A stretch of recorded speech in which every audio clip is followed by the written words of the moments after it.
사랑합니다. 성도 여러분, 목요일이 되었습니다. 하나님의 은혜와 축복이 함께하기를 소망합니다.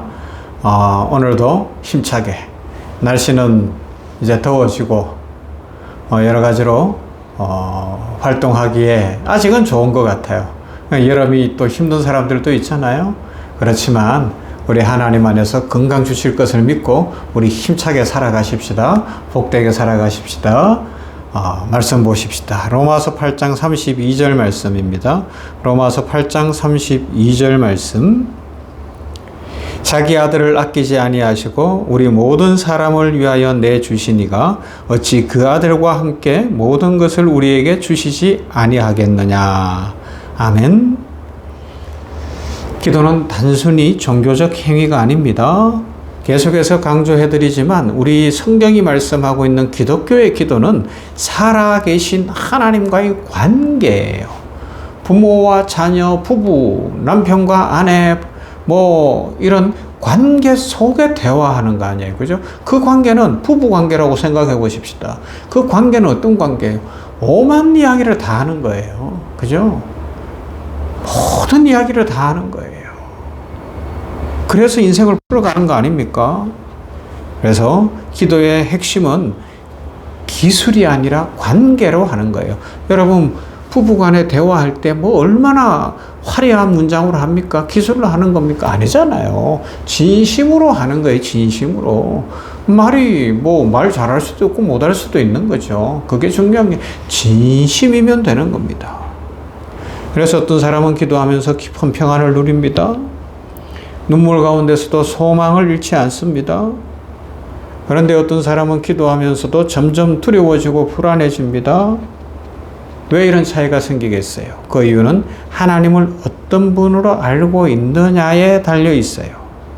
하나님을 사랑의 아버지로 아는 사람은 기도 가운데 평안을 누릴 거예요. 그러나 하나님을 멀고 두려운 존재로만 생각하는 사람은 기도 속에서도 자유를 누리지 못하는 겁니다. 아니면 하나님이 나의 기도에 가장 좋은 것으로 응답하신다는 것을 믿으면 나의 예배를 받으시고 내 인생을 받으시고 영원한 축복으로 함께 하신다는 것을 확실히 믿으면 자유롭게 기도할 수 있고 평안하게 기도할 수 있어요. 하지만 내가 이번에 요거 안 되면 안 돼. 나는 요걸 얻어내야 돼. 나는 내 목적 성취가 가장 중요해. 이렇게 기도하게 되면 그건 기도가 아니라 이방인의 중언부언이 되는 것이고, 기도해도 평안이 없고요. 기도해도 힘이 없고요. 기도하는데 걱정은 더 밀려오는 거예요. 하나님이 안 들어주시면 어떡하지? 이번에 안 되면 어떡하지? 막 두려움과 불안과 막 염려와 걱정의 노예가 되어버리는 거예요. 그게 아니에요. 기도 응답은 어떻게 와요?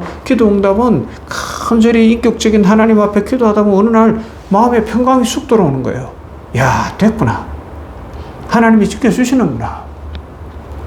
하나님이 내 문제를 해결하시는구나. 하나님은 암도 고치시는 분. 하나님은 우리 인생길을 여시는 분. 하나님은 여호와 이레의 하나님 예비하시는 분. 여호와 라파의 하나님 치료하시는 분. 여호와 니시 하나님 승리를 주시는 하나님. 여호와 로이 하나님 목자이신 하나님 푸른 풀밭 맑은 시냇물가로 이끌어 가시는구나. 이게 믿어져서 마음에 평강이 오는 거예요. 평강이 오는 거예요. 제가 아는 북한에서 오신 목사님이 계셔요. 북한에서 우리로 이야기하면 북한의 육군사관학교를 졸업하고 아주 김일성 시절이었어요. 그 시절에 김일성 시절에 그 육군사관학교를 졸업하고 중령까지 올라갔던 사람이에요. 김일성도 근거리에서 만났다 그러더라고요. 그랬던 사람이 보위부에서 떵떵거리고 아주 포악하게 지냈는데 성경책을 뺏어놨는데 도대체 이게 뭐길래 여기에 이 책 가지고 있다가 잡혀온 사람들은 저렇게 고문을 당하고 매를 맞는데도 굴복을 안 하는가? 뭐 때문에 그런데 저들은 찬송을 하고 있고 기도하고 있고 못하게 해도 또 하고 있고 얼굴에는 평안한가? 밥도 굶고 있고 그렇게 힘든데도 저들은 어떻게 저럴 수 있는가? 이 책이 무슨 책이냐 도대체? 그러고는 자기가 보위부에 앉아서 성경책 뺏어놓은 게 잔뜩 있으니까 그 중에 한 권을 가지고 읽다가 그냥 성령을 받아버린 거예요. 하나님이 은혜를 주신 거예요. 뒤집으신 거 아니에요. 와, 하나님 살아계시는구나 깨달았어요. 그리고 그 길로 그냥 내려놓고 두만강을 걷는 거 아니에요. 두만강을 건널 때 자기가 군인이니까 어디에 초소가 있는지도 알고 어디로 건너면 좋겠는지도 딱 보이는데 그래도 초소의 군인들이 총을 가지고 지키고 있고 그렇기 때문에 두렵잖아요. 그래서 딱 낮에 봐놓고 이제 새벽 한 2시쯤에 건너려고 계획을 다 세우고 그 다음 뭐를 하는 거예요?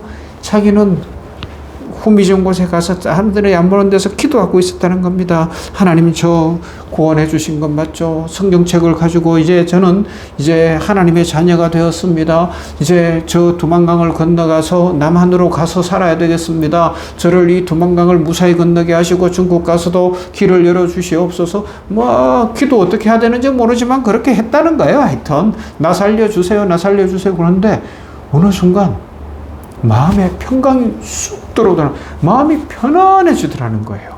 야, 이거 되겠구나. 왜 이렇게 편하지? 내가 이 북한을 떠나서 경비병들이 지키고 있는 이 두만강을 건너서 저 중국 땅으로 가야 되고 하는데 왜 이렇게 마음이 편하지? 너무 편하더라는 거예요. 그래서 시간이 딱 돼서 새벽 2시쯤에 두만강변에 와가지고 자기가 낮에 봐둔 것을 보는데 하늘에서 빛을 비추는 것처럼 길이 보이더라는 길이. 그래서 조심조심 그 길 따라 건너왔어요. 한국에 와서 신학을 해서 목사님이 됐어요. 할렐루야. 이런 거예요. 여러분, 그 말씀을 오늘 성경에서 뭐라 그래요? 자기 아들을 아끼지 아니하시고 우리 모든 사람을 위하여 내주시니까 어찌 그 아들과 함께 모든 것을 우리에게 주시지 아니하겠느냐. 할렐루야. 아들도 주셨는데 하나님께서는 우리의 죄를 씻으시고 우리를 구원하시고 새 생명 주시기 위하여 독생자 예수 그리스도를 보내셨습니다. 예수님 사람으로 오셔서 우리를 위하여 십자가를 지시고 죽으심으로 우리의 모든 죄를 씻으셨습니다. 그리고 부활하심으로 우리들에게 영생 부활의 소망을 주셨고 또 첫 열매가 되셔서 예수님처럼 우리는 영원히 사는 존재가 된 줄로 믿습니다. 그러하기 때문에 이 은혜를 체험한 사도 바울이 뭐라고 고백하는 거예요? 자기 아들을 아끼지 아니하시고 우리 모든 사람을 위하여 내주신 하나님이 어찌 그 아들과 함께 모든 것을 우리에게 주시지 아니하겠습니까? 복음의 핵심입니다. 하나님은 우리를 위해 가장 귀한 것을 이미 주셨어요. 독생자 예수 그리스도를 십자가에 내어 주셨습니다. 그래서 우리가 기도할 수 있는 근거는 십자가 사랑이에요. 십자가 사랑, 하나님의 무조건적인 그 은혜와 그 사랑이 있기 때문에 그 은혜와 그 사랑 가운데 하나님을 아버지라 부를 수 있는 관계를 가졌기 때문에 자신감을 갖고 기도하는 거예요. 믿음으로 기도하는 거예요. 그러면 어떻다고요? 그 북한에서 온 신목사님처럼 마음의 평강이 임하고 그러고 딱 왔는데 길이 쫙 할렐루야. 오늘 이런 은혜를 체험할 수 있기를 바랍니다. 그동안 막혀있던 문제들, 그동안 안 된다고 생각했던 문제들, 그동안 너무너무 나를 힘들게 하고 자존심 상하게 하고 괴롭게 하고 이것만 해결되면 내가 살겠고 이것만 해결되면 우리 가정이 살겠고 이것만 해결되면 나는 막 기쁘게 살아갈 수 있을 것이다. 그렇게 생각했던 바로 그 문제가 해결되는 날 되기를 주님의 이름으로 축복합니다. 어떻게 해요? 마음의 평강이 오고 하나님의 축복이 길이 열리는 은혜. 아들을 주신 하나님께서 그 아들과 함께 우리에게 모든 것을 주시기 때문에 그렇습니다. 아버지 되신 하나님은 우리의 목소리를 들으십니다. 저 어릴 때 기억이 뭔가 하면 저는 장남이니까 동생들이 태어나니까 할머니랑 이렇게 잠을 잤는데 한번 제가 되게 아팠던 기억이 있어요. 어릴 때인데. 그런데 너무너무 아픈데 그때는 아버지가 저를 지켜주시더라고요. 그래서 그때 지금도 기억에 나는 것이 아버지 목을 꼭 껴안고 있었던 기억이 나요. 그런데 밤새도록 제가 열이 났든지 아버지가 옆에서 계속 물수건으로 저를 닦아주시고 그랬던 기억이 어릴 때지만 지금도 있어요. 아버지는 하늘나라 가셨지만 2년이 넘었는데 그래도 그때 그 느낌, 우리 아버지 목을 꼭 껴안고 있었던. 그런데 아버지는 나를 안 아프게 하려고 하고 잠을 재우기 위해서 밤새도록 안 주무시던 그 기억이 있어요. 그래요. 인간의 아빠도 아빠 부르지도 못하고 막 끙끙 앓으면서 아파하고 있으면 밤을 새서라도 지켜주시는 것이 아버지의 사랑인데 왜 그래요? 그게 관계 아니에요. 관계가 그런 겁니다. 하나님께서는 우리 목소리 듣기를 원하시고요. 우리를 축복하시기를 원하십니다. 그래서 시편 기자는 이렇게 고백해요. 나의 눈물을 주의 병에 담으소서. 눈물을 주의 병에 담으소서. 우리의 눈물이, 기도의 눈물이, 사랑의 눈물이, 하나님 앞에 막 간절히 부르짖으며 흘린 눈물이 주님의 병에 담긴다는 거예요. 그래서 주님이 기억하신다는 거예요. 하늘에서 별과 같이 보석처럼 빛날 것이고 응답이 이루어진다고 말씀하고 있습니다. 하나님은 다 아십니다. 눈물로 드리는 기도를 들으십니다. 말조차 나오지 않는 탄식도 들으십니다. 그래서 우리는 기도할 수 있습니다. 독일의 유태인 학살 당시 코리텐 붐에 대한 이야기는 유명하죠. 유대인을 숨겨주다가 나치 수용소에 갇혔던 믿음의 여성이었어요. 그는 끔찍한 환경 속에서도 기도했습니다.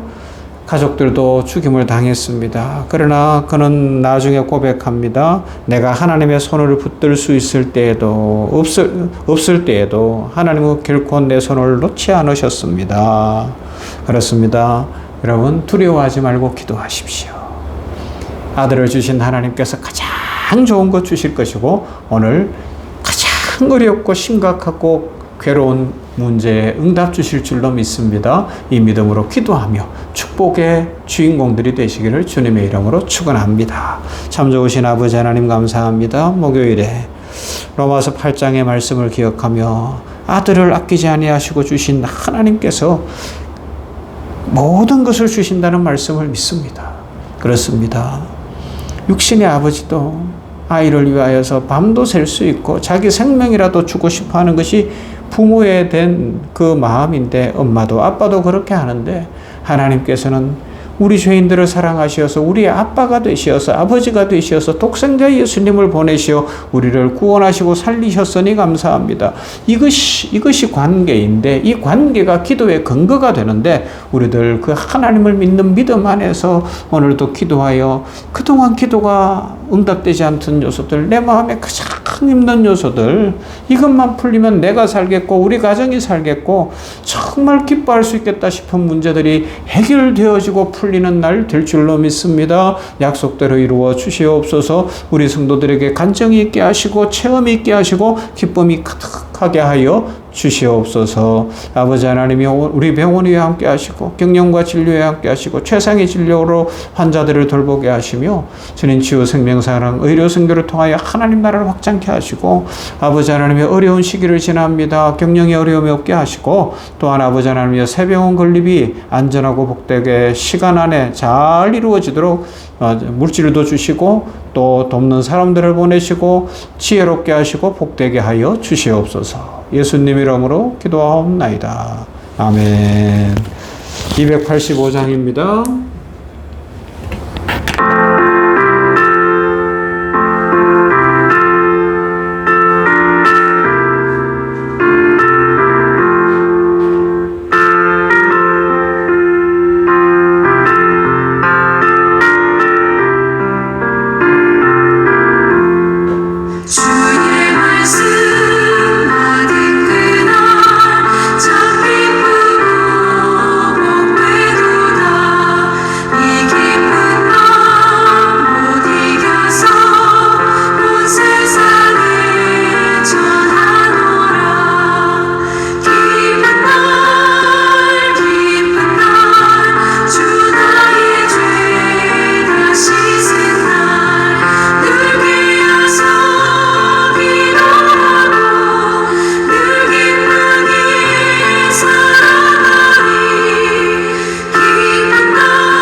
내 삶